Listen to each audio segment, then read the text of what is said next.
You can harmonize? Sing along to this note. Dear Mom and Dad, I'm leaving and I'm not coming back. It's clear you don't approve of my dream of quitting my full-time job and pursuing an older man with money.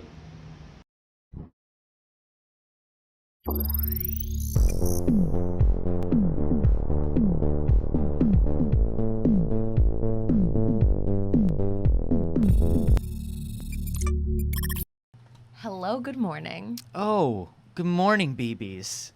Hi. It's too early. And it's good to see you. It is so good to see you. I'm Anthony Carboni. And I'm Saige Ryan. And this is the first, best, and only morning show in existence. Prove me wrong. I'm in a fighting mood today. Yeah?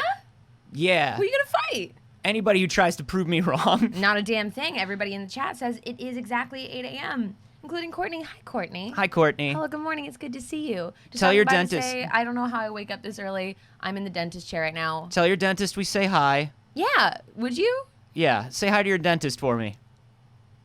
You're gonna have to wink when you say it. I'm so sorry. Yeah, He that's... means it.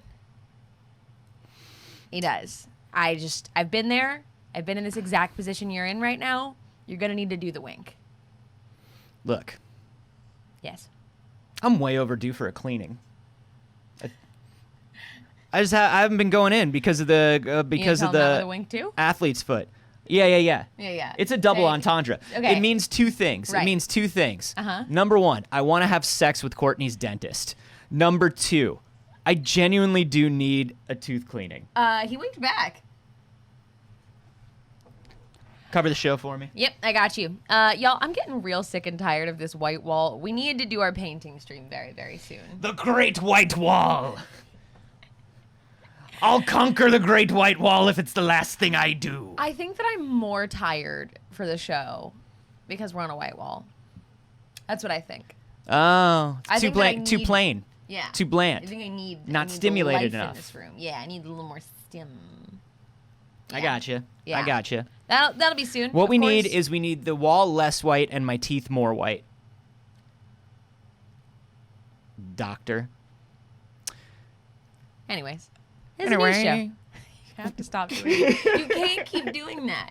And yet He there is no persisted. law against it.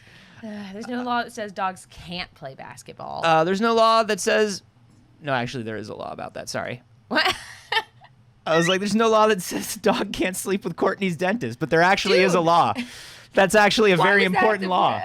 I shouldn't have asked. I It's wish a I very had. important law. Super important. Look, everybody... We're not trying to slander your dentist. It's too early. It It's a is. name and a promise. Look, we've got a ton of Comic-Con news coming up in just a moment. We do. But of course, we are, well, I mean, number one, we're a business show, but number two, we're a gaming show. Of course. So there is some game You stuff. gotta get to that stuff first? Okay. Let's do a little game We'll stuff. get to a little bit of game stuff, and then we will cover everything that you missed, because you probably missed it at Comic-Con at home over the weekend. Yeah. Let me tell you two things that I keep forgetting are happening. Uh-huh. Comic-Con and the Olympics.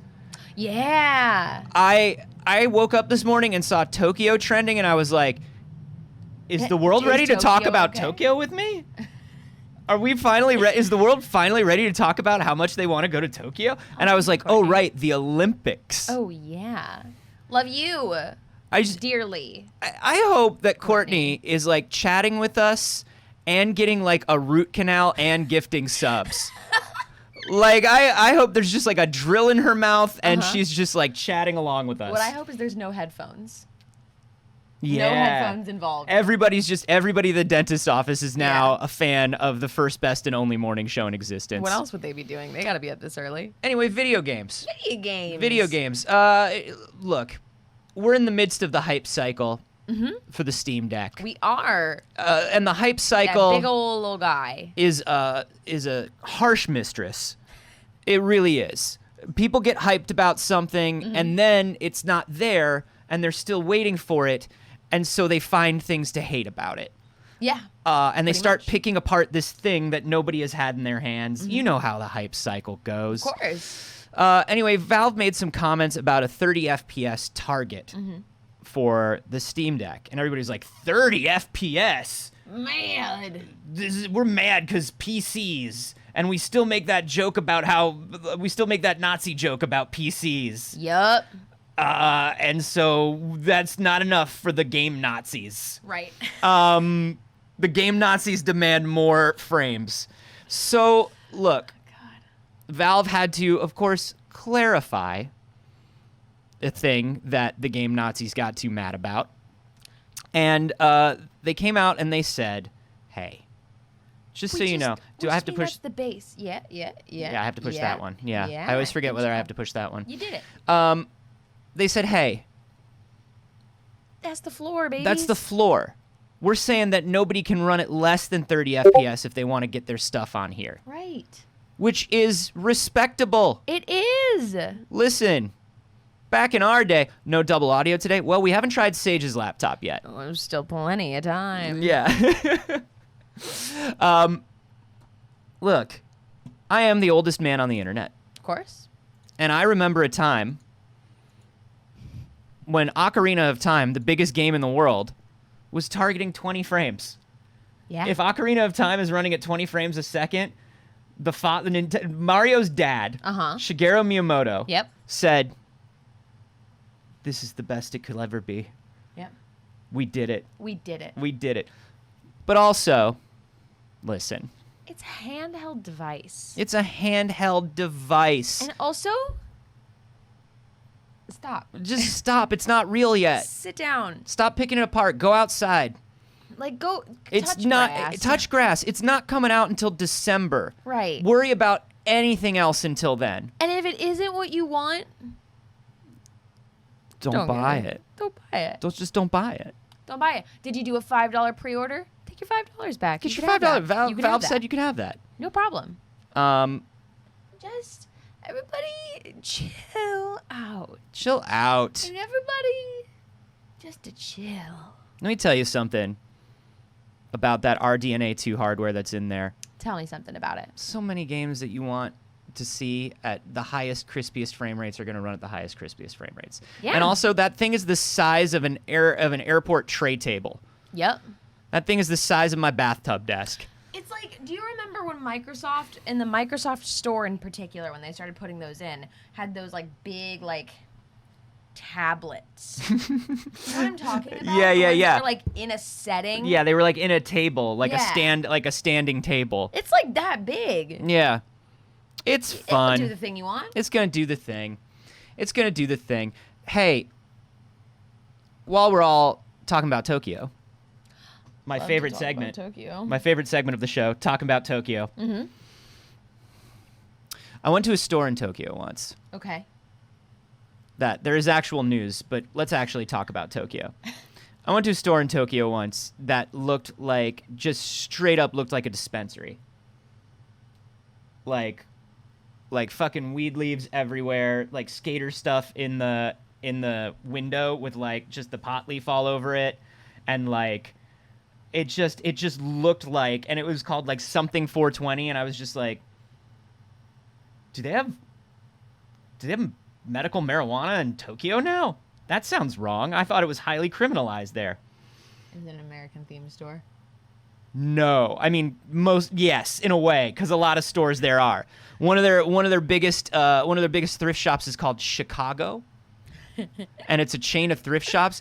And for some reason, the logo for Chicago looks like our logo. It's a palm tree, and a sunset. Wow. And like a bird, like a seagull. I mean, that's not what Chicago and it is says like. But... Chicago. Yeah. But they don't know. Right. So like. So I walked in, and my partner at the time was like big stoner, and she was like, "But look," and I was like, "No, there's no way. It's super." She's like, "But look though," she's like, "Somebody in that store smokes. Let's find out what's up." I was like, "This is a bold move, and I'm here for it." Okay. So I walk in, and I'm like, "Oh, this is a great store." And they're like, "Thank you." And I was like, "This is really nice. This is cool," and blah, blah, blah. The dude behind the counter is wearing a sweatshirt of like Snow White with bloodshot eyes. And I'm just like, "So do you guys smoke?" And they're like, "Smoke?" I was like, "Yeah, do you, I mean, I just see all the leaves and smoke?" I was like, yeah, do you get high? Like, can I get marijuana from you right now? And they're like, no, of course, no, we don't, no, nobody here smokes. No, that's very illegal here. Culture. I was like, what? And they're like, culture. I was like, this store, you're doing it for the culture. And they're like, yes. Good for them. And I'm like, good for you. They're doing it for vibes. Honestly, it's just for vibes. They do so many things there for vibes. I love that. I do a lot of things just for vibes. I relate to this. When I lived in Brooklyn, there was a place called Gorilla Coffee that was this tiny little like coffee shop that got famous for like they would go to music festivals and they ground their coffee with a bicycle. And they like, it was just real hipster trash. You know what I mean? Uh-huh. Like the only snack they had was a muffin that they got from one bakery way uptown, and they had to go get it every morning. And it's a fancy muffin, and it ran out by like very fancy, right? Uh-huh. And I'm walking around Tokyo at like 2 a.m, and there's a Gorilla Coffee. And I'm not like, it was the same logo, same everything. It said established in Brooklyn. I was like, there's a Gorilla Coffee? And I walk in, and I swear to God, somebody in Japan licensed the Gorilla Coffee brand and logo and made the Japanese Panera bread, but it's Brooklyn themed. And so all of these kids who are working at this coffee shop are wearing flannel shirts, but they don't know why. They've never heard of Brooklyn. They don't know what any of it's about. It was like going to a theme park based on your life, and like the employees don't know and don't care. That's very. It was like funny. if you went to like an Orange County themed like thing. Yeah, no, thank you. To begin with, but it's like if you grew up in Orange County and you went to an Orange County theme restaurant where nobody had ever heard of DC, but they were all wearing DC hats. Yeah. And like it was fucking weird. It was that's wild. fucking weird, man. Anyways, I'm pretty sure there was some news about Japan. Yeah, there's some news about Japan. Yeah, like Irish pubs.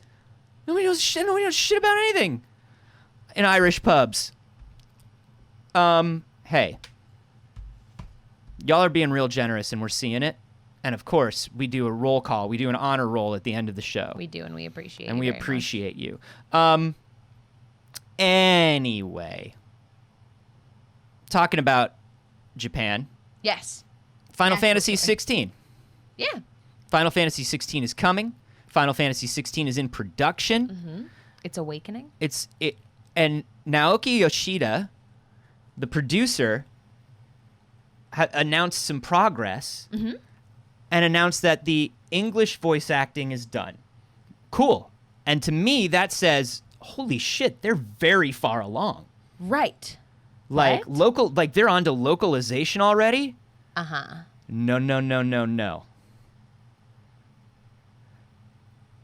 They are actually prioritizing English voices first for the first time ever in a Final Fantasy game. Feels bad. Do you feel like we came in and we took it from them? Uh-huh. Is that how you feel? I just feel it's not ours. Right. We don't no. Um, No. Boo. The team is going English first in the game. Yoshida explained in a Japanese interview, he said, we're doing it specifically in British English, and we're doing facial capture, so later on we won't have to adjust by hand each of the faces during cutscenes. And it's full motion capture. The actors are doing the voice acting simultaneously. So they are using British actors and British mocap actors and mocap in Final Fantasy. Now, what I wonder, and I hope, fingers crossed, is that maybe they just have a process down with their performers and with their studio in Japan for mocap and voice acting and performing that they are doing, because it isn't clarified that necessarily that's their top priority. It's just in the order that things have been done, and they said that the Japanese Actually, There is a quote. The Japanese dub will be dealt with later in development. Yeah. So what they're doing, is there actually is a quote where he says we're prioritizing the English voice recording, I just wonder and if they've that means, never like, done prioritizing it in timeline. and they've never done motion capture before. That's very new. Right. They always hand animate. Right. And I think it just has to do with changing market, changing audience, and also, like, it might have to do with the design of the world in Final Fantasy 16. You know, all of the Final Fantasy games pull from different sources and different influences, and it's entirely possible that they are just going for some time in British history for this game. But it is very wild. And Tom Biden in the live studio audience says, I don't know why, but being British and not American English makes it slightly better. It's because to me it still feels foreign. I just still feel like it's some weird. Colonize. I don't. It's interesting. And And we take everything. well, I think it's it's fascinating, and it shows like where are more / the most people playing these games. Yeah. How do we make things a little more targeted towards those people without losing the vibe of what we are? Yeah.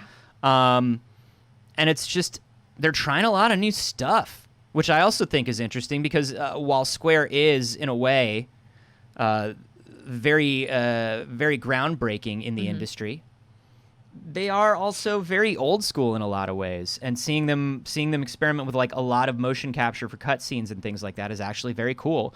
I just thought it was neat. I am excited about the mocap. Yeah. I think that'll be really interesting. Very interesting. Huh. I hope that it's great. Final Fantasy is first and foremost about fashion, and Except for when you wear a Henley. baby, that's fashion.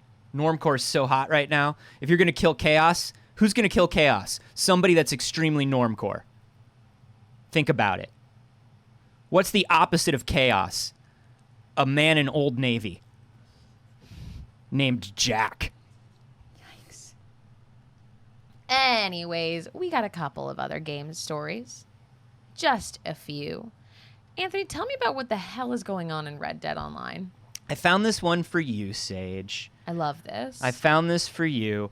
There are, unfortunately, ghost horses haunting the Red Dead servers. I don't know what's unfortunate about that. Please Nobody explain to me.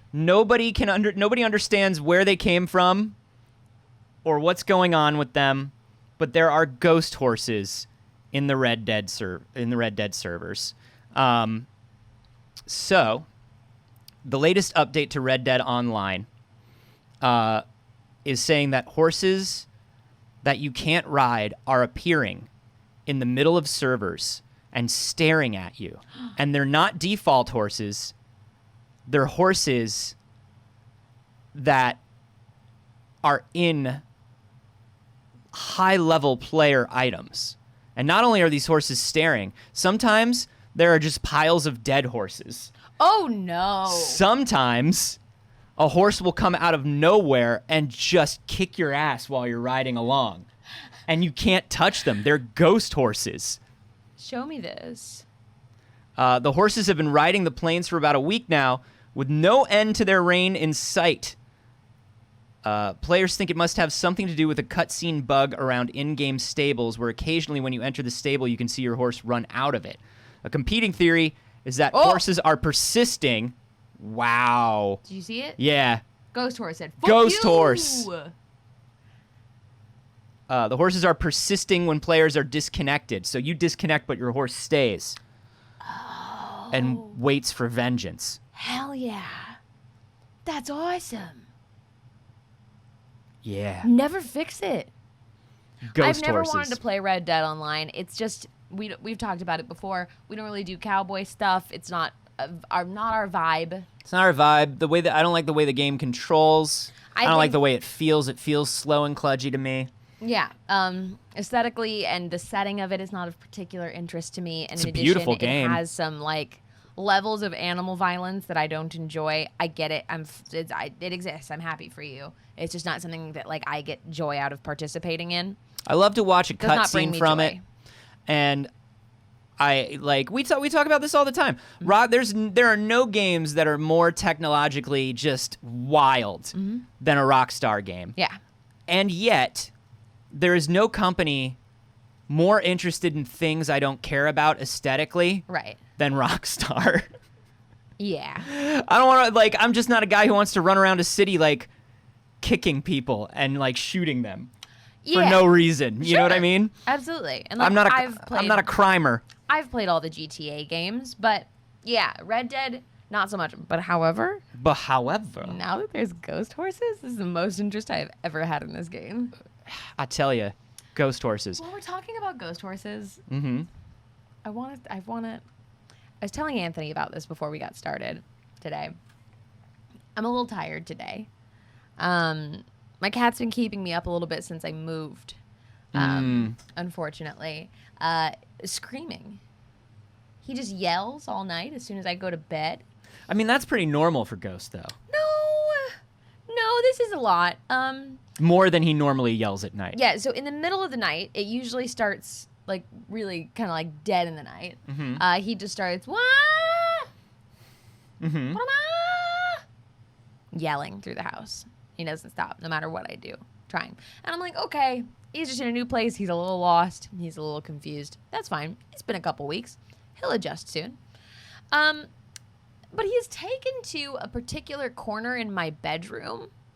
And he usually, like, if you close a door, Ghost will paw at that door and he'll freak out. He does not like closed doors. That's just a thing I know about my cat. But now he's doing the same thing he does to doors at a like corner wall in my bedroom where there is no door. And he's just going for it on the wall, which is very, very odd. I told her I think it's one of two things. I think reality is very thin at that particular corner of her house. It's not just a corner of a room, it's a corner of two realities. Or dead workmen. Dead workmen built into the walls by the people who built the house so they didn't have to pay the insurance to the family. They hid a dead workman there. So then it happens. I'm like, stop it. And I'm like getting him to stop, whatever. Stop clawing at the wall. And then this morning, he's in my closet with me while I'm getting ready. And my closet has a little like a little cubby behind it. There's like regular closet, and then you continue through, and it has like a crawl space essentially behind it. And I store stuff back there, and Ghost is back there yelling again. And it's the same wall that he's been clawing at, just now in the closet, same side here. That's and about 6 feet long. There, that's dead workman and length. He's back there about 6 feet back from where he was digging, just fucking going to town in the closet wall. Dead workman in the walls. So like the classic cult horror film The Gate. So I immediately... Did you crack open a geode recently? No, I wish. If you did, would you tell me? Of course I would. If you opened up a cursed geode? Yeah, if I'm getting haunted, so are you, Anthony. Absolutely. Only 3 times a week for like an hour and a half a time. That's enough. That's nice because that's just enough haunting. You know, that's like staying in a haunted B&B for a night, and you're like, ooh, maybe we'll hear a ghost, and like we don't need to sleep much because we planned on it. Yeah. A little haunting. Right. What you want is a little haunting. Yeah. Sounds like you have a total round-the-clock haunting. You know, maybe. You know, it might be that. I did do the smart thing at that point and immediately get the fuck out of the crawl space that I was following him into, because Did you hear anything that's how you chasing you? die. Did anything whisper? Didn't pick up on any whispers. I was pretty tired, though. Could have missed it. Comic-Con happened this weekend. Comic-Con did happen this weekend. If you missed it, that's fair, honestly. So did we, for the most part. I just kept forgetting. Yeah. I just kept forgetting. Things have not come back. No. You know what I mean? Right. So you're not really looking for things. She doesn't need anybody to come cleanse it, G-Rex. She's Saige. Everywhere she goes is cleansed. How dare you? Hey! So late. That's so late. Anyways, Comic-Con, of course, was a virtual convention this year. And honestly, of all the cons that have gone virtual, I think that Comic-Con has struggled a little bit with their virtual conventions, Yes. of building hype for them, of pulling interesting things for them. Which is insanely interesting to me because most people don't go to Comic-Con. They get their Comic-Con news when like trailers are released online or panels are released online. And yet, when it's straight to online, they're not paying attention. It's so interesting to me. Uh-huh. It's like it's like even though people who normally don't go or care about Comic-Con, they're just like, I know this one isn't real. You know what I think it is?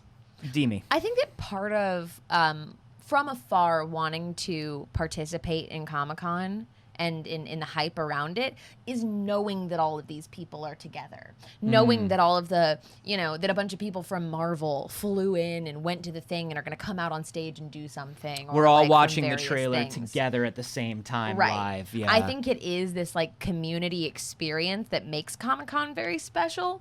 And I think that inherently it does feel different when it's online, because then it's just like, well, I get trailers like this anyways. Yeah. It's no different than how they experience regular trailers on a regular day when something drops. So the That's community fair. aspect and the FOMO, to some extent, I think is what drives people's interest in Comic-Con. I get it. I have to see what happened. I have to see what other people are getting to see. Yeah. No, that makes total sense. It makes total sense, but it's still surprising to me. Yeah.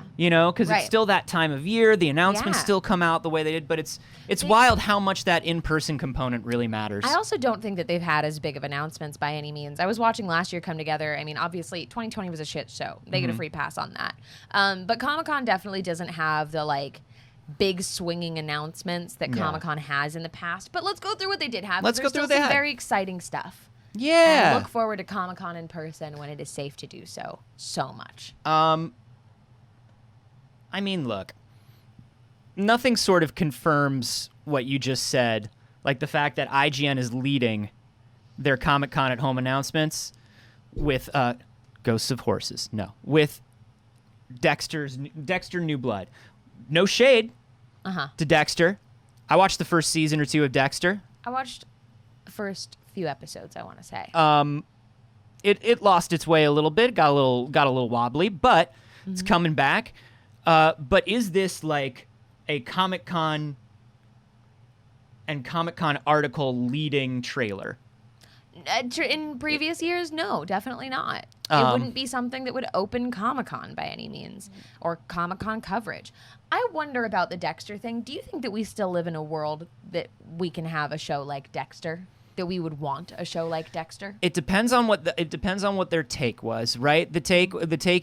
We were, when Dexter came out, everybody was still obsessed, or television at least was still obsessed with the weird white guy loner who lived outside the boundaries but Yeah. was brilliant anyway, Right. but subversive and was breaking the law because only he knew how to do justice right. Like there's darkness in me, but I can use it for good. Right. I'm not That's sure. not the vibe. I'm not sure we need another special kind of white guy. Yeah. I don't think that it's maybe we need more special kind of white guy. Or, hey, we don't need any more justification of the bad white guy. Right. You know what I mean? Or just the bad guy in general. I think we're a little over that. We still have like big movies about quote unquote bad guys. Like you look at Suicide Squad and things like that. But the point of those movies is like show that they are real people. Yes. Whereas like Dexter wasn't really like that. So it depends on the tactic that they take. Right. And it depends on if it's tonally as bad. Cassidy Weaver says, Anthony, you just described Batman though. Hey, we all know how I feel about fucking Batman. Yeah, I mean, I think it's very interesting. I think that, like, I'm always somebody who will argue for having villain stories is still interesting to me. Love a personally. villain story. Love a villain story of acknowledging that this is a villain and this is the story of a villain. The problem is always how the community receives it, how the community can often idolize it when you get to things like people idolizing the Joker. Right. Don't do that. Or like there's a new season of Rick and Morty right now, and like Right. you're not supposed to think Rick is cool. Rick is That's not. not the point. Right. But that's what we wind up with. Anyway, Right. it depends on whether Showtime has kind of a newer take for it, and also whether they are not going to. It got real soap opera and bad towards the end, and I hope they're pulling back from some of that. Interesting. But it's coming. The revival will premiere November 7th this year. Very interesting. Very, very interesting. On Showtime. Of course, final season of The Walking Dead. Big deal. Season 11 trailer. We got the trailer for that. Simpsons season 33, including the most musical episode yet. Okay. I don't watch The Simpsons anymore. Do you watch The Simpsons? No, if I needed to see an angry, abusive, alcoholic father not like his family, I could have done that at home. Oh, they've toned that down so much, though. Yeah, I never got into it because of it. Yeah, that's fair. The first couple seasons, he was definitely that. Yeah, and like when I was a kid, I was like, you like watching this? It was when they got... It was like if I needed to see a drunk guy be mean to his son.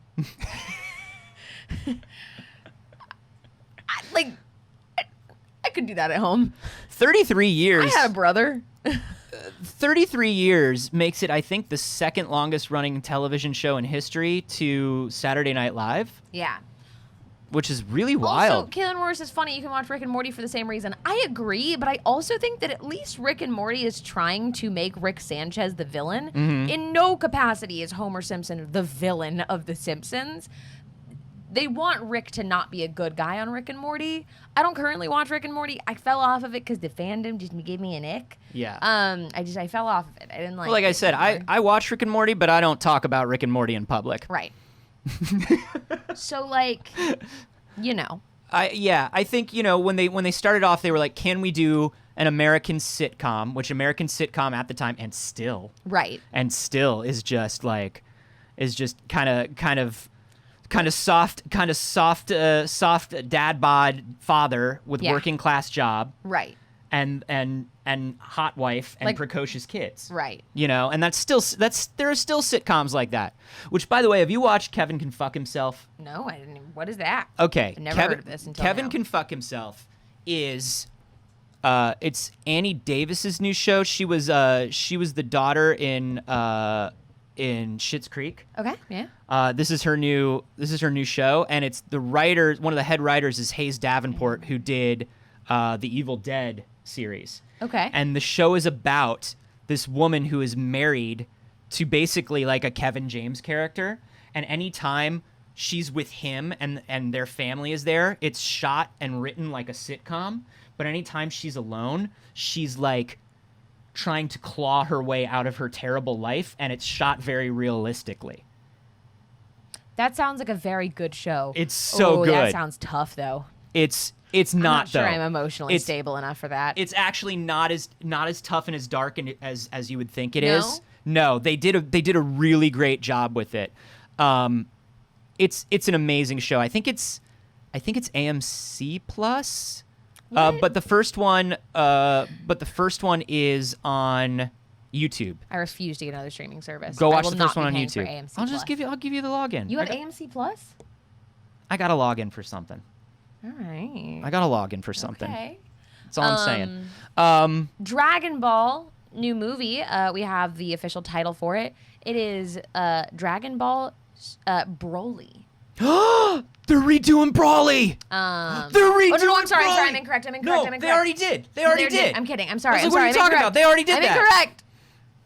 I misread the article. It's Dragon Ball Superhero, and it's slated to follow Dragon Ball Broly. I haven't seen it. I didn't watch Dragon Ball Super Broly.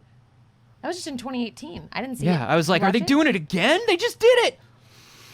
We're gonna calm down. But it is to follow it immediately. So It's called Dragon Ball Superhero. Superhero, and that's excellent. Love it. Love it. I love that title. That's slated to premiere sometime in 2022. We don't know much about it yet. We know that it's going to pick up where the series Dragon Ball Super left off, which is exciting. I think actually animation announcements were my favorite announcements. Yeah. There are two that aren't in this article that I want to bring up. First of all is the Hisagio Jimbo animated series. If you're familiar with Hisagio Jimbo, Stan Sakai's classic comic, most people became familiar with Hisagio Jimbo through the classic Ninja Turtles cartoon. Yeah. But Stan Sakai's comic ran for many, many years. And this is what the animated Hisagio Jimbo is going to look like. That looks adorable. Isn't it great? It's that looks lovely. Netflix. It's Netflix and Gaumont. So Gaumont, of course, has a hugely long pedigree for animation, and Netflix has been killing it lately. All right.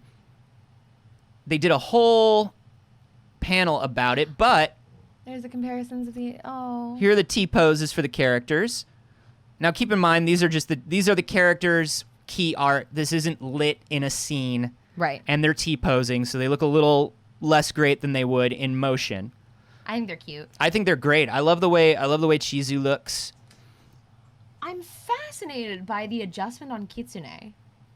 Yeah, a little less geisha.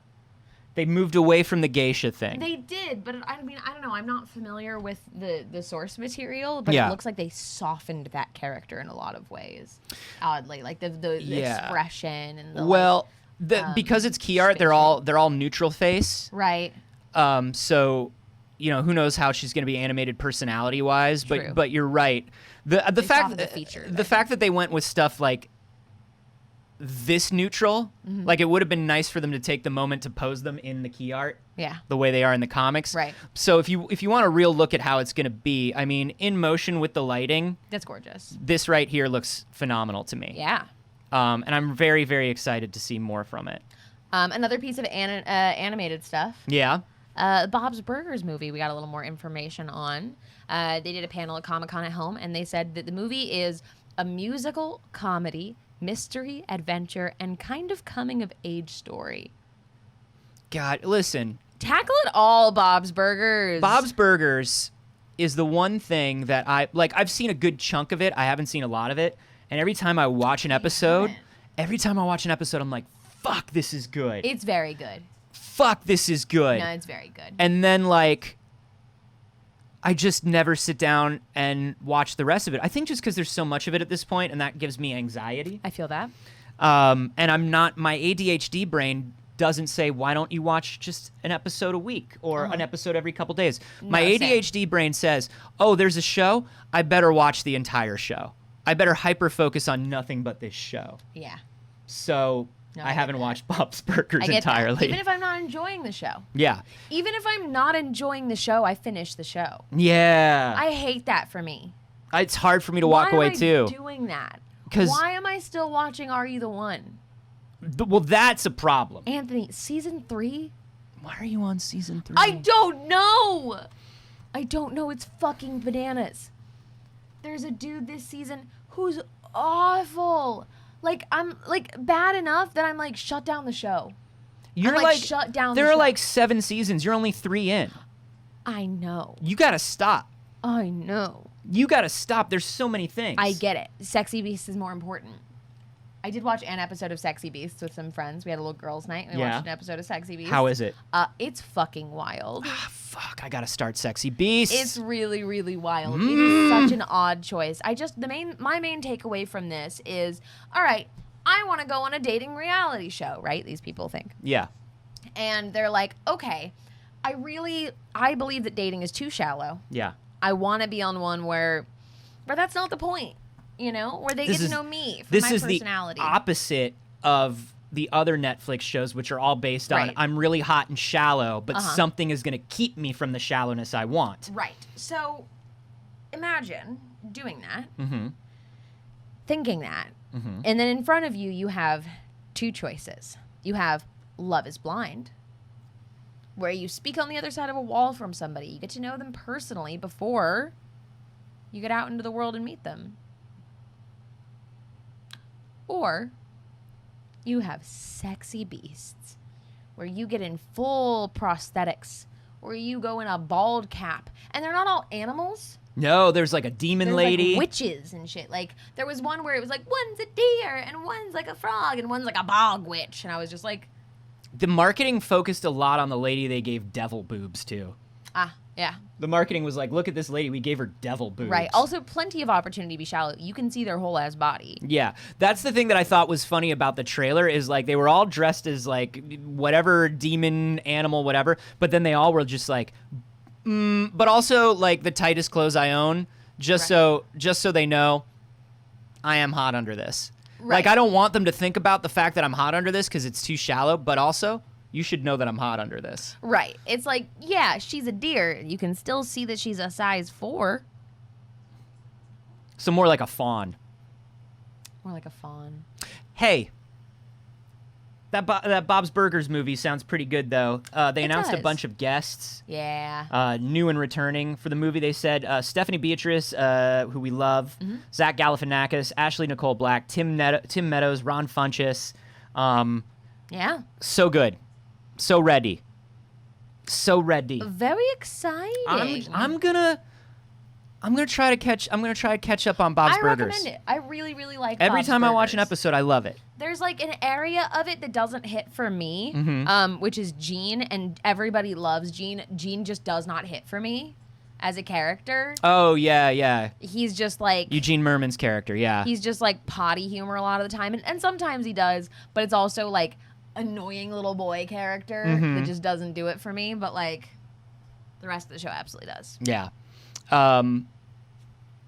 Yeah, I'll watch it.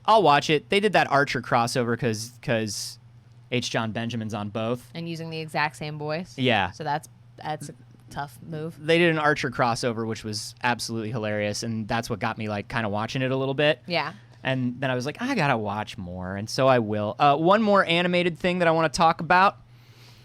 2 days ago, so one of my favorite comics of all time is Jeff Smith's Bone. If you haven't read it, it's absolutely adorable. It's about like these three. They're called bones. These are the bones: Phone Bone, Phony Bone, and Smiley Bone. Cute. And they basically are exiled from their cartoon sort of Duckburg world. We never see it. Cute. And they're put out into a classic high fantasy world. Yes. They're even drawn in like a different style than the rest of everybody. And they have to like, there are dragons and rat creatures. When and can like, I have it? I actually want to lend you. Here's the thing: people lend you books all the time, and it just gives you anxiety. So I'm not going to lend you Bone. Thank you. But you should read Bone, and you should know that I have it. Okay. The collected edition. So that I can just ask for it when it's time. You can peruse it When I at have your time. leisure. Okay. Jeff Smith has been trying to work on an animated Bone series for a very long time. He was sort of talking to Disney about it for a while, which is like why a lot of kids got their intro to Bone in the back of like the Disney Adventures magazine. Oh, okay. They would like colorize and like put little chunks of Bone comics in there. Cute. Because it was Little entirely chunks black. of bone? Yeah, little chunks of bone, and you just a little gristle. The Bone animated series is actually coming now. It is coming to Netflix. I will resubscribe to Netflix if and when they finish the Bone Did you series. cancel? Did you I did it? canceled. You did it. I logged in. I logged in earlier this week to move off of the 4K plan, only to see that I had already moved off of the 4K plan, and so there was nowhere to go, but gone. All right. If anybody's got a Netflix login. Bone is still in the writing process, but Jeff Smith said that the creative team is exactly who he wanted. Good. Yeah, he said that there were a couple shows that people worked on that I asked about. I watched a bunch of Cartoon Network shows, a bunch of Netflix shows, and I said, is this person around? Is this person around? Can we get this person? What's she doing? Like that sort of stuff. And he's like, and honestly, we've been trying to work on this show for, the first self-published issue of Bone was 30 years ago. I think the first Image Comics issue of Bone was 20 years ago, something like that. He says the only reason he was able to get everything he wanted now is because of the pandemic. He was like, nobody was attached to anything. And he's like, so we just asked if they would work on this show. And normally these would be people who are in the midst of multi-year contracts. Right. And we got everybody. He's like, I can't say who they are because that's for Netflix to do, and I don't want to steal their thunder. He's like, but it's a dream team of animation people. People are going to recognize all these names, and they're going to be very excited. I'm excited. I'm not familiar with Bone, and I'm excited. It's such an amazing series. it's such an amazing series. Did you watch any of the He-Man? Yeah. It's good. It's better. I mean, it's good, the Yeah. He-Man. I only watched an episode. I watched 2 episodes of the He-Man, and I'm, first of all, so proud of friends of the show, Tiffany Smith and Griffin Newman, who fucking crush it in that show. But also, damn, can't believe they fucking nailed that He-Man. Yeah. How you take something that I cared nothing about and turned it into a good show like that? I mostly cared about it as a meme. Yeah, I was like, can't wait to meme that He-Man. Right. The meme man, the He-meme. He-Man. You gotta meme that Heme. He-Man. Heme. That's what I thought. Yeah. A+.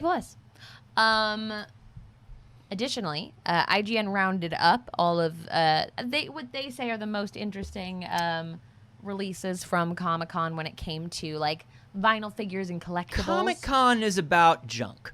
It's about collectibles. It's about waiting in line for 2.5 hours to get a piece of junk that's a different color than it would normally be in the store and leaving happy. Yeah. And it's okay. And we do that. Yep. And we do that. This Saruman one was really interesting, and I had to look up how expensive it is. And I'm not even like a Lord of the Rings person. It's just like, it's like $80, right? It's only $50. Oh. It's $45. Huh. It's just a nice looking figure. Yeah, I like that style. It's kind a of cool like art style. It's in the middle of Blacklight poster and the Rankin Bass cartoons and like Yeah. a little bit of just like standard vinyl toy design, and I like that. Right. A life-size bust of Heath Ledger's Joker, of course. We got Tough Guy, Black Suit, Superman. Okay. I always choose violence when it comes to Superman. Oh, the Funkos. Hey, is that a Danger Mouse? Hell yeah, that's a Danger Mouse. Yo, if you haven't watched Danger Mouse, old school, old, I think like 70s British cartoon that's making fun of super spies and stuff, and it is the most surreal shit I've ever watched in my life. It's so good. There's a little He-Man. There's a little He-Man. These are cute. Yeah. You don't do Funko Pops, right? I don't. I have a few Funko Pops. This one. But no, I don't collect a lot of them. We had a real cute little Hot Wheel. I do. I don't collect Hot Wheels either, but I do love to see the designs that they do of the cars. Yeah. Gotta have your skeletons. Gotta have your skeleton tours. I think he's pretty cute. Gotta have your Deadpools. Now, this is a Hot Wheels. A 30th anniversary Deadpool Hot Wheels? Okay. Yeah. He's a little scooter. I like that. All right. The Bad Robot logo. Yeah, right? Imagine getting a toy of like a company. Isn't that what anybody does when they buy a Disney thing? No, like imagine the toy was just the Disney logo. I mean, a lot of people get shirts with just the Disney logo. But like, yeah. I'm going to get an action figure. Yeah. I don't know. So few logos are characters. Yes. Oh my God. We live in a society, Joker? No. We live in a society. Joker was in that movie for 5 seconds and he sucked. Get him out. Get him out. Absolutely not. Get him Thank out. you. So we're just flipping through pretty quickly. So you can see some of the collectibles if you're interested. The joys of Comic-Con at home. Also, it's not nothing's exclusive to getting it in person. Yeah. It's all online timed releases. There was like a lot of good Mondo stuff. Mm-hmm. Her Universe did some stuff. I should look at the Her Universe drops. Her Universe stuff was pretty good. The Avatar sweatshirt, the Avatar cardigan is good. I did not see that. Yeah, they're doing great things with the Avatar license. I didn't know they had The Avatar Appa and the Momo on the sleeve is good. Appa. This is the Star Wars black and white koi. Of course, lots of Star Wars, lots of Ahsoka, of course, because Her Universe was started by Ashley Eckstein. But this Ahsoka two-tone dress is pretty good. Look at this. That's good. Yeah, the koi shirt. Yeah, the koi shirt's very good. Yeah. Yeah, these are dope. There's the 2-turn.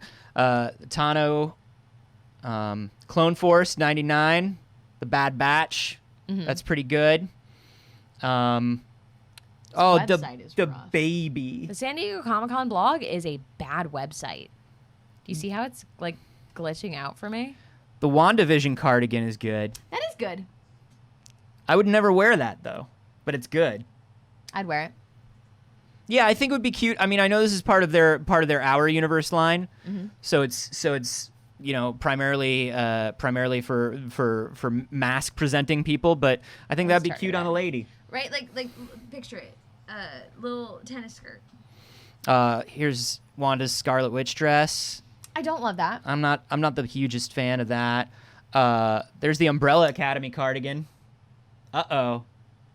I love the Umbrella Academy. We both love the Umbrella Academy. Love the Umbrella God, Academy. I love the Umbrella Academy. I just think it's a perfect show. It's a perfect show. It was a perfect comic. I just think it's a perfect show. I think that every performer in it is perfect. Yeah, it's amazing. They've got some good Jurassic Park stuff. Yeah. I love that. Yeah. Yeah, the Her Universe stuff was good. The Mando bomber jacket's pretty decent. I'm gonna go buy stuff. That's a good Avengers shirt. Yeah. That's you a very like good you Avengers. like the late 70s retro stuff. I do sometimes. You're a fan of that. Yeah. Well, when it comes to like nerdy fashion, I don't like wearing things that look like merch. Like, Yeah. This is my Dungeons and Dragons shirt. Yeah. But it's got that like 70s thing to it that makes it look less like I'm just wearing an advertisement, and I think that it's more interesting and fashionable. Yeah. Like I'll show you my screen. Like I'm not going to wear a Jurassic Park sweatshirt that just has the Jurassic Park logo. Yeah. I'm just not. This is not me, No. but I love Jurassic Park. Yeah, just a logo is like Just a logo is just not it for me. you got to do something. I want to show off a couple of other good things here. Of course, we saw the. Hey, someone said I binged Umbrella Academy last week because of you two raving about it. Oh, I hope you enjoyed it very much. So good. I love. Hold on. Yeah, I love that. Here's some of the Loki pins from Sales 1. Cute. Masters of the Universe stuff. There was some. Oh, Yeah. I mean, come on. That's a good Catwoman figure. The noir figures are always really good. I don't do generally collectibles and figures. Me neither. Yeah, okay. You know I don't do any of that. Yep. That stuff I'm not so into. Yeah. Like I get it and it's funny and I'm glad people have it. That's kind of fun. Retro hip hop wars. What? There's the Godzilla I do Shogun like that. figure, which I do love. like that very much. Yeah. Actually. That's my favorite so far. The Japanese Army of Darkness from Reaction. Animated Boba Fett.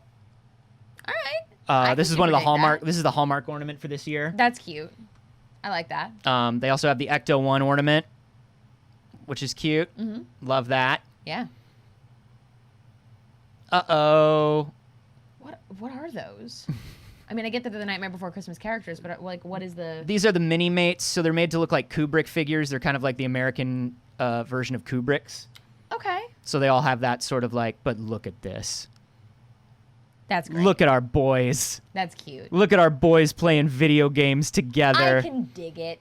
Look at our boys I think that's pretty cute. from Diamond. The Karate Kid thing, man. I have not watched Cobra Kai, but the Karate Kid thing is like big. I don't like It's that. back in a big way. Tron figures. The original Batmobile, which is just a Studebaker from Detective Comics 27. You know, there's been some fun stuff. Yeah. There's good plastic if you want it. Yeah, if you're trying to collect a little bit of plastic, it's out there for you. Yeah. There were still other announcements at Comic-Con at home. We had the Army Before the Dead, which is the Army of the Dead heist prequel, and it's called Army of Thieves. Okay. I've heard very good things about Army of the Dead. I heard it's gonna turn me around on Snacky. Nothing's turning me around on Snacky. I'm sorry. I heard it's gonna put me back into Snackyville. We of course call Zack Snyder Snacky. Snacky Z. I'm not a Zack Snyder fan. I don't like Zack Snyder's perspective. We have seen enough of his perspective, in my opinion, and I think he has nothing particularly interesting to say. It's not my thing. Special kind of white guy content is just maybe not it for me anymore. I don't need everything to be. I don't need everything to be dark to think it's worth my time and grown up. And like I'm saying that as like a goth kid. Yeah. So, whoa. Tone should be appropriate to story. Story should make sense. Characters should make decisions that make sense for characters. That's all. Right. However, Doctor Who. Season 13. We got a new trailer for it. You haven't watched I haven't watched Jodie's stuff. I haven't watched any of Jodie yet. I will. Again, it's a long list. But they said that it's going to be one consecutive story throughout the next season. They did introduce a new cast member. Oh yeah. Yaz is still there, but the other two companions are gone, and there's a new one named John, I think. Yeah, so Jacob Anderson, who played Grey Worm in Game of Thrones, who's also a musician, if you didn't know, will play Vinder in Doctor Who, a character who Chinball said he makes you root for him and he breaks your heart. That's our boy, whole range. Raleigh Ritchie. Jacob Anderson, I remember like not long after, maybe even during Game of Thrones, discovering a YouTube channel of him like making straight up music. Yeah, Raleigh Ritchie. Yeah. Yeah, he's good. Yeah. He's good, and he was on YouTube for a while. He's a fun dude. He even came by the Game Grumps studio and sat in with them on a few things. He's just he's a chill guy, and he's very fun, and I'm very excited to see him, his character design. Do they have the photo they released of him? Let me see if they have that photo, because his character looks cool as hell. Ooh. Look at Vindel. Uh-oh. Vindel's got that space bounty hunter vibe. Uh-oh. Who is a space adventurer who don't give a fuck? Vindel. Yeah, right? That's tapping into your solo crush. It's tapping into my solo crush. The like styled over hair with the locks is tapping also into my like Killmonger crush. Yep. And to land somewhere between Killmonger and Han Solo is a very special place in my brain. That's a good place to be. That's a good place to be. That's a good look.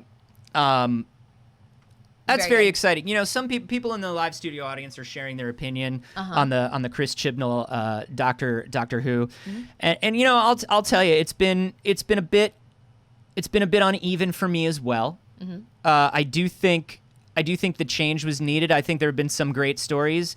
I think the characters have been wonderful, and honestly, it's the first time in a long time that the show, I think, just looks really nice. Like, it's shot so well. Yeah. Like, it's wild to see a season of Doctor Who that cares about like lighting and framing and not just like close up of the pretty spaceman we all have the crush on, and then wide shot of some CG thing that's blue. You know what I mean? Right. It looks like a movie, and they tried to tell smaller, more character-focused stories, and I think it was just such a tonal shift. Yeah. After like, I wear space sunglasses and play a guitar that ends the universe. Right. You know, like, it's tough. But they said that this season, every episode is a chapter in a bigger story. So they're not doing like one-offs and side stories. They are focusing on this one storyline for an entire season, which is very interesting. I think it's good to go back to that too. Yeah, he also hinted that familiar monsters will be returning in an upcoming season. Do you know what it also sort of suffered from? It sort of suffered from that thing of, we know this show has had some problems, particularly with representation for a very long time. And so we're going to try to fix them all very overtly in 6 episodes. And they're not meaning to pander, but it begins to feel a little false. Yeah. Do you know what I mean? Look, here's the thing that always has to be done is they go, uh-oh, had some issues. Let's put a woman in and make this the time that we fix it. But it ends up with a lot of people then not getting to enjoy a female lead because they're too focused on cleaning up the mistakes of men. Right. Which is like a real fucking bummer. So they attach that baggage Right. to the female lead. Right. But there was literally an episode where a space racist from the future is trying to kill Rosa Parks. And there are good moments in it, but it's a little like, Yeah. this is a lot, and it's a lot for you to do right now. Right. But she's amazing as the Doctor. I bet. The companions Very have been excited. Everything amazing. I've seen looks awesome. The interaction between them is some of the best and most natural. Like, you feel like they're friends in a way that I haven't felt since 10 and Donna. Got it. You know what I mean? Yeah. Or even 10 and Rose. You know, there's not a romantic love there, but it's those early friend episodes, Yeah. you know? And it felt real. It felt real. So I like that. I'm not gonna lie. I very much liked what's Matt Smith's love interest's name? Help me. Oh, Amy Pond. Nope. Matt Smith's love interest. Oh, love interest. River Song? No. Later, right before. Oh, Capaldi takes Clara over. Oswald Clara, Oswald. That's who it is. I really liked Matt Smith and Clara. I like their I liked energy. them right at the end there. You know, she was the longest running companion by the end. I liked her. She was I don't very like good. Amy Pond. Personally, I am not an Amy Pond fan or Rory. Ugh, Rory. The story of the Impossible Girl, the story of Clara, by the end got a little too like, I don't know that it needed to be this. I agree. To the fact where it's like Clara going back in time and being like telling him which TARDIS to take and stuff like that was a little. Yes, correct. It's a little much. It's I a little agree. much. But They I inserted her into a little too much. I agree. Because it's always this thing where they're trying to make a companion as potentially important as the Doctor, when foundationally the idea is that you don't have to be this like big important thing to history to be important to the Doctor. The Doctor is fascinated by individual human Earthling stories. Yeah. Because he can't relate to that. I think that's a more interesting story, Yeah. and that's why I love Rose. He doesn't have an ant farm. He has a puppy that's his best friend. You know Right. what I mean? Yeah. He's not an alien that's watching us to figure us out. He's just like, look at all the things you can do. Right. Who He's knew that you were genuinely- capable of this? He's genuinely amazed by normal humans, and that's delightful. Yeah. So that's why Tennant and Rose are my people. Mm-hmm. But Donna's my favorite. I think Donna's fun. I think Donna's fun. amazing. Donna took me a second though. Oh yeah. Oh yeah, Yeah, and I Donna think took she a was supposed to, right? Like she was Yes. supposed to be very abrasive. Like at that point, the idea of a companion, That isn't fucking amazing. yeah, who's bored and doesn't care and is Yeah. like a little bit dumb on purpose because she doesn't want to be smart, Right. and isn't interested in things, is kind of Yeah. like, you're literally the first person I've ever shown a time traveling spaceship to who's like, fuck you, and she's like, yeah, well, fuck you, Yeah. and that I think was very funny. Right? Yeah, I think that's very interesting. But yeah, I started to like Matt Smith and Clara's dynamic by the end of it, and then it got ruined by him becoming an old man. It was unfortunate. I didn't finish Capaldi. I know he's a very talented actor. It was having a bad time. Yeah, I mean, the regenerations, without saying it, always sort of thematically felt something, right? So like Eccleston 9 was cold, and he couldn't have a friend anymore, and he wanted to be alone. Yep. Meets Rose, regenerates into a man who feels the most and is open to love, right? Becomes too human, but still wants to be loved by humans, regenerates into a sexy Frankenstein who's odd, right? Yeah. And then falls in love, feels all of the years he's been alive, watches so many of his friends go away, has to regenerate into a crotchety old man. Like I love it, but then Yeah. when he regenerated into the crotchety old man, it was clearly just a show that was being made by two crotchety old men who were best friends. Yeah. And it just felt like it. And I Yeah. was just like, he's cool because he wears sunglasses and plays a rock and roll. And it's like, just do the thing. Just do the stories, man. Tennant's just perfectly in the middle. Yeah. He's perfectly in the middle. I love David Tennant so much. I love him in everything. He's very good. He's very good. I love Good Omens. Oh, Good Omens is so good. Ugh. What else did we get? Star Trek Prodigy teaser trailer. This is the cartoon that's about ensigns who are in Starfleet Academy, and their commanding officer is a holographic Janeway. Yes. Let me tell you something. Tell me something. Discovery's pretty good. It has its moments. Picard let me down. It let us all down. It broke our hearts. Lower Decks, the animated series, is so fucking good, and I think this will be so fucking good. This is them, clearly. Star Trek is trying to make its Clone Wars, The animation's beautiful. and I think they're going to nail it. Yeah. They also gave us a Lower Deck Season 2 trailer, so something to look forward there. I gotta watch. Lower Decks is on my list. Lower Decks is so good. Yeah. And it's on that Paramount Plus that you pay for. Yes. So you can watch Are You the One? Right. Which is a problem. Exactly. Right. Flesh and Blood. We got a trailer for that. Again, such an odd thing to premiere at Comic-Con. Just like a Shudder series. I love it. A Shudder horror series made the Comic-Con roundup is fascinating to me. I love a horror series, don't get me wrong. I love that we've got so much horror on television now and we previously didn't. I also love rich people turning on each other. Yes.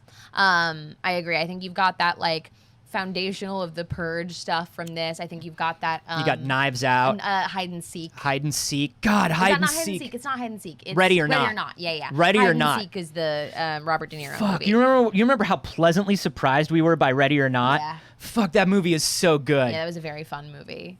So I'm excited for that. I'm excited that Shudder is keeps investing and keeps having success. Yeah. I think these niche streaming services are, I mean, they're going to be the future of creativity going forward. Yeah. It's the only place you're going to be able to find these small and mid budget things. Right. And so I'm excited for this, but what am I really excited for, Sage? Is it this? Sage. Is it Blade Runner Black Lotus? Sage. I was surprised that it's Adult Sage. Swim and Crunchyroll. Really going for that like Toonami thing Yeah. again. Very interesting. Oh, I've been waiting for this. I've been So, you waiting know- for this one. So, I've done some stuff with Crunchyroll before. I hosted the Anime Awards for them. I've done some video stuff for them. Mm-hmm. The moment they announced this 2 years ago, I sent them an email and I was like, when is it coming? What can I do? Yeah. Bring me to there. Right.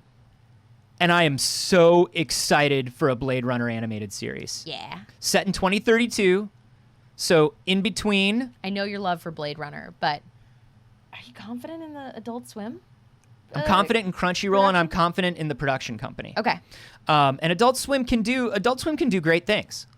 I'm a little this pro tag is a little battle angel for me. Very Alita. It's a little Alita, and I'm just like, but what I love is this puts it straight in the middle of the short anime that came out. yeah.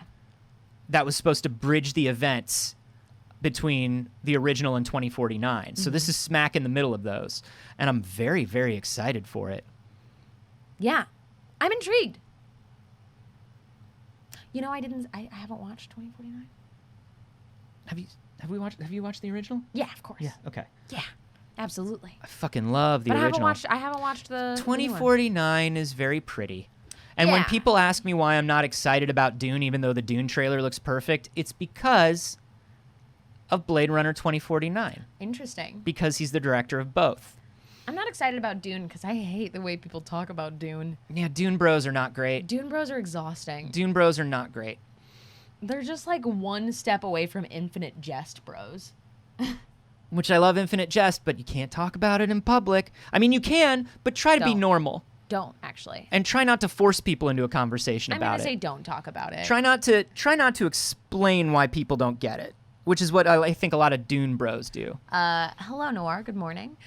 Blade Runner is one of the films I'm ashamed I haven't watched. Okay. No shame. No shame. No Never shame. Never shame. Never We are shame. all about that here. Look, there are so many things where people are like, I've not seen fucking Star Wars. I've never seen the Star Wars. Hey, You get to watch it for the first time, and that's so cool. listen. What I wouldn't give to watch a Star Wars for the first time. We're all gonna die with a stack of books, a Yep. stack of movies, TV shows, music. You can't do it all. Right. And there's no shade in having not seen a thing. Right. Even if it's a popular thing. But if it looks interesting to you, check it out. Yeah. On your own time. Right. On your own time. It's like, for me, mine is Lord of the Rings. I have seen them, but I watched them when I was a kid, and I have not seen them since. I watched the Hobbit movies in theaters as they came out, and I enjoyed them very much. Yeah. But Probably because you didn't see The Lord of the Rings since you were a kid. right. They were still fun movies. Like if you're not comparing them to Lord of the Rings, Sure. you've got a fantasy movie and you're having a good time. We love a fantasy movie. They drag. They drag a little. They drag. Sure. When you're But- turning one children's book into 3-3-hour movies. Right. It's a little rough. I will say, but I'm like, I had fun. I enjoyed the setting. I just need. There's so Lord of the Rings. is so long. It needed more river barrel. In all honesty, my one complaint about The Hobbit is that enough of it was not in barrels on a river. Uh-huh. I needed another 30 to 45 minutes of that. But yeah, We got another trailer for Legends of Tomorrow season 6. I can't believe they made it to season 6, y'all. How is that show Legends still on the of air? Tomorrow is still fucking powering on. I watched the first 4 seasons of Legends of Tomorrow. I have not caught up. I love it. It's awful. yeah. It's not a good show. It's a fun show. Do you know when you watch a show and you're like, this is pretty not great, but you can tell everybody loves each other and they're just so happy to be making the thing, Yeah. and it just comes through. That is Legends of Tomorrow. I can't believe it. From season 1, I'm like, I can't believe this. How is did you do happening. this? I literally, when I started watching it, it was like at the end of when season 1 was wrapping up. And when I saw they were doing season 2, I was like, you're fucking kidding No, me. that. They got a season 2. I didn't think they would get a season 2 after watching season 1. And I watched And here it. we are. I had a damn good 4 time. years after season 2. Right. I love Captain Cold and Heatwave. I love them. They're terrible. I love them. They make me Wentworth happy. Miller. They make I'm me Wentworth happy. Miller, and I I'm love very Wentworth. intelligent. And you Hey. can tell because of my I jaw. will have you know, Wentworth Miller is a queer icon. Thank you very much. My jaw. We stand. I keep all of my knowledge clamped into my mouth, and if I open it, all of the knowledge will get out. It's a show that knows it's awful, and that's the fun of it. Yeah. I agree. And the dynamic, the fact that the casting room, okay? The casting room for the CW DC shows really just said, we just fucking love Prison Break, dude. Yeah. And we are not gonna hide it. We're not- They said Wentworth Miller and Lincoln, what's his name? Park. No. Lincoln Burrows, everybody. His real name is Dominic Purcell. Thank you, everybody. He's just Lincoln Burrows to me, and I always forget his name. And Dominic Purcell, they were just like, put them together, make them a duo again. That's hilarious. They're like, let's bring in a bunch of actors. They had Sucre on, they had T-Bag on Yeah. from Prison Break. They were just like, we are absolutely fans of Prison Break, and we are not going to hide it. And that's hilarious to me. And here they are, season 6. It's happening. I'm gonna go catch up on Legends Constantine.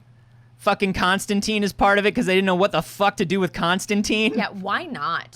Fucking why not? They I said love think Constantine. bowling, board games, aliens, weddings, magic mushrooms, and a whole lot of dark drama involving John Constantine. Yeah, fucking let's go. Why not? Honestly. In slightly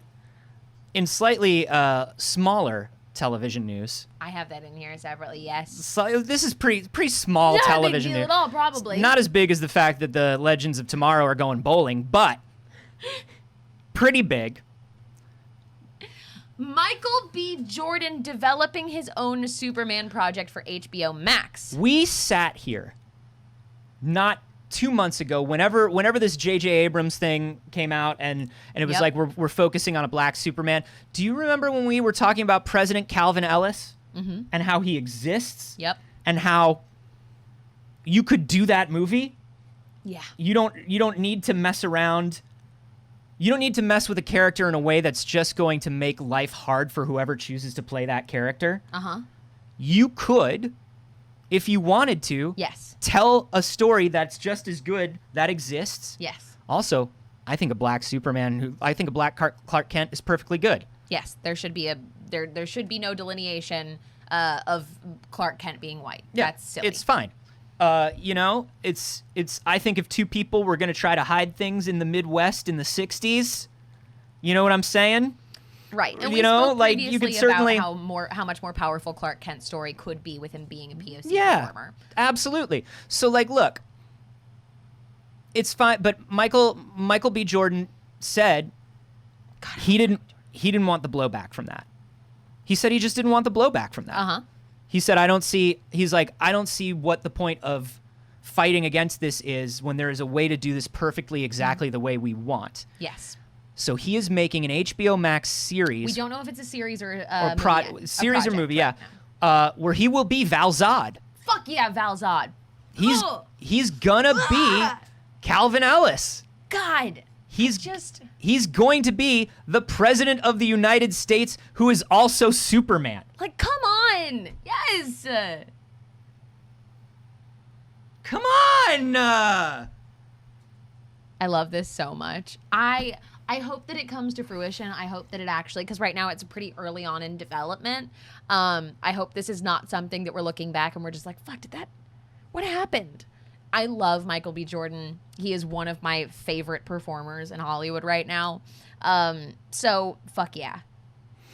Val Zod is different from Calvin Ellis, but the article is making it sound like they are putting the stories of the two together, which I think is also interesting. Yeah. They may not be, but the rumors are that they're putting it together. Yeah. So kind of wild because those are two kind of diametrically opposed stories. But I love that for the texture of it. Yeah. Val Zod becoming the president of the United States and a good, that's just good. That's just good. Yeah. I think this is wonderful. And I think, as much as DC tried to rush this multiverse thing, Yeah. I did want us, we've talked about this. I want us to get to the point where where all these Batman movies don't need to be connected. We understand that Batman is an archetype. Right. If we want to do Gotham by Gaslight, we can do that. Yes. If I want a $200 million Victorian steampunk Batman movie, Yeah. why can't I have it? Right. Because it doesn't connect to the movie where Batman started a weird Big Brother surveillance Yeah. camera thing against all of us. Gaslight Gotham. Yeah. I can't have steampunk goggle Batman because defense contractor Batman's real. Right. No, I agree that if we can just lean into the multiverse in the same way that comics do when we're adapting comics and accept that all of these things can exist simultaneously and completely separately. Yeah, I mean, we've got Superman and Lois going on right now with our sweet, sweet boy Tyler Hoechlin, who is honestly no shade to anyone. I love Ralph. I fucking love Henry Cavill. I think he was given shitty. I think they were both given shitty scripts. Tyler Hoechlin is the best Superman since Christopher Reeve. He is a sweet boy. And Bitsy Tulloch is an amazing Lois Lane. And that show is so good. And I'm so glad we're just Elseworlds it, baby. Yeah. Just Elseworlds this shit. Right. Superman can be anywhere, anytime. Yes. Batman can be anywhere, anytime. Yes. Give us a Red Sun movie. Oh, yeah, absolutely. Give us fucking nightmarish fucking Soviet Superman going up against Batman. Yeah, I'd watch. Come I'd on. watch. Give us speeding bullets. Right. Give us Kal-El being adopted by the Waynes. We're ready. Yeah. We're fucking ready. And the thing that Anthony doesn't want, the thing that Anthony wants less than anything, is Killing Joke or The Bat Who Laughs. But No, we live in a society shit. But The Killing Joke has a real problem. yes, but the Bat. And the problem is general. the entire plot of The Killing Joke. Yes. Bat Who Laughs. The Bat Who Laughs. Not the Killing Joke. The Batman Who Laughs. And his fucking fucking carnivorous boy Robins. Right. His crows. Yeah, I agree. The animated one somehow made it even worse. Oh, they made it so much worse. So much fucking worse. They made it ickier. Right. And yeah, and Alan Moore knows it, and he knows the story was a product of his time. And I just can't imagine why they chose that. Look, did But the once you Dark open Knight? the door, you know they're going to be like, so we could have this? Did the Dark Knight give us an archetype of Batman that brought Batman back into the forefront of society and made people understand what Batman is? Yes. Is the Dark Knight an absolutely terrifyingly right-wing garbage story? Yes. Yeah, with a huge problem with women. Absolutely. Right. Absolutely. Are these stories, they're like that, right? Is the Killing Joke an absolutely just sexist, horrible it's just a kid pulling the wings off of bugs. It is. It's real rough. But did it give us the Joker that we all know and understand? Yes. Both things can be true. Right. We can read the text and be critical of it. Yes. And understand what we got. But I would take a Bat Who Laughs. I would take something in that. You hate the metal series. Because it's just fucking dumb. It's just dumb. It's just dumb. Look, I understand aesthetically it's your thing. Yeah. I get it. Yeah. I love a good Iron Maiden album cover. But like, an Iron Maiden album cover isn't a company-wide story that lasts 6 months and is inescapable. You know? There was just too much Dark Knight's metal. Too much. I'm glad Snyder got to do exactly the story he wanted before he took off. Because he deserves it.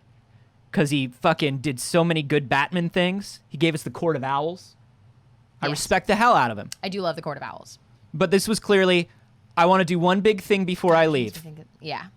God, and thinking of the Court of Owls, I'm just like, hey, can we have that? Can we have that Gotham game? I think Court of Owls is going to make an appearance in the Robert Pattinson movie.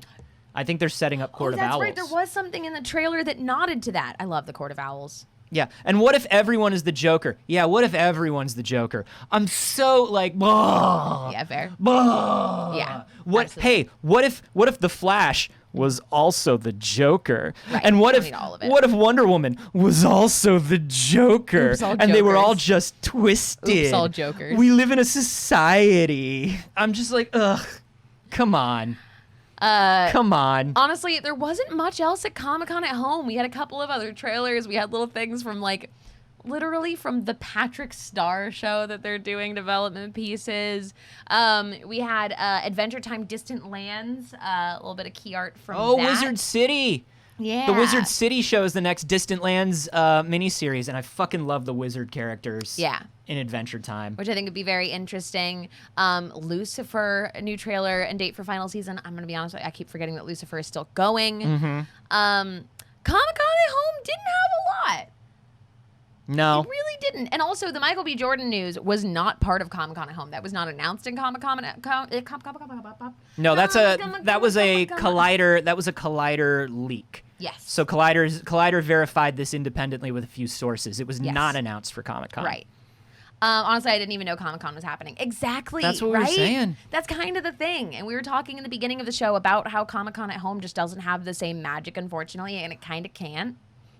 People aren't excited because they aren't experiencing the FOMO of not being there, even when they're not planning on going. And big stuff has stalled. It's been delayed. Of course. And, the last Comic-Con we had, the last big Comic-Con was really like the big swing final hurrah for a major point of Marvel. Yeah. And for Star Wars. Yeah. So it was kind of like, so a lot of these, and even DC, right? Like after Justice League, they were like, we're retooling. Yeah. So there was a lot of like, we're in a down year.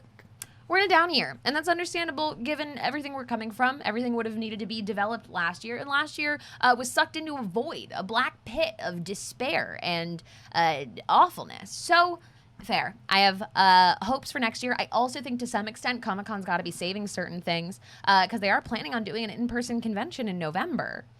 Good luck. good luck. Spicy. Thanksgiving weekend. Weird choice. Hi, Bijan. Hi, Bijan. How are you doing? We got a bunch of friends in chat today. Thank you, everybody who came and stopped by the show. But that's where we'll leave you. That's where we'll leave you with we'll leave you with the thought experiment. Think about this for the next couple days. What if everyone was the Joker? Anthony, just think about Anthony, it. What if everyone was just a little twisted? I brought it out. Just like if everybody was slightly a little twisted. Think about about the characters you know. But the rules are gone, baby. Anthony, negative. The rules are gone. Hey, everyone, we live in a society. I tried to bring it back up. Anthony. What if torpedoed Waluigi my was the whole Joker? outro. What if Waluigi is the Joker of the Mario universe? Do you know why I ruined your intro? Outro? Do you know why I ruined your outro? I don't. Because I'm a little bit twisted. It's all one big joke. Can't you see it?